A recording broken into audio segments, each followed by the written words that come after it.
Hi hello வணக்கம் and welcome to my channel Shanthi Sundal vlogs. எல்லோரும் எப்படி இருக்கீங்க?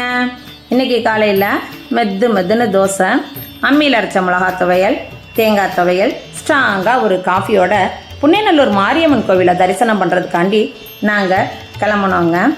புகழ்பெற்ற சக்தி திருத்தலங்களில் ஒன்றா இருக்கிற புண்ணியநல்லூர் மாரியம்மன் கோவிலுக்கு சமீபத்தில் தான் குடமுழுக்கு நடந்துச்சுங்க. 21 வருஷத்துக்கு அப்புறம் நடக்கிற கும்பாபிஷேகம் இது.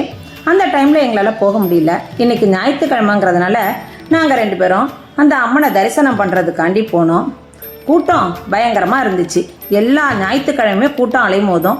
சொல்லவா வேணும், கும்பாபிஷேகம் வேறு நடந்திருக்கு. இன்றைக்கி கூட்டம் ரொம்ப ஜாஸ்தியாகவே இருந்துச்சு.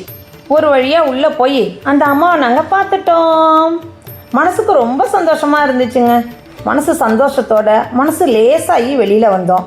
உள்ள வீடியோ எடுக்க எங்களுக்கு அனுமதி இல்லைங்க. அதனால் நாங்கள் வீடியோ எடுக்கலை. வெளியில் உள்ளது தான் நான் போட்டிருக்கேன் பாருங்கள். கோபுர தரிசனம் கோடி புண்ணியம்னு சொல்லுவாங்க. கோபுர தரிசனத்தை கண்குளிராக பாருங்கள். அந்த அம்மாவோட அருள் உங்களுக்கு நிச்சயம் கிடைக்கும். இந்த வீடியோ எப்படி இருந்துச்சுன்னு மறக்காமல் கமெண்ட் பண்ணுங்கள். மறக்காமல் நம்ம சேனலை லைக், ஷேர், சப்ஸ்கிரைப் பண்ணுங்கள். தேங்க்யூ.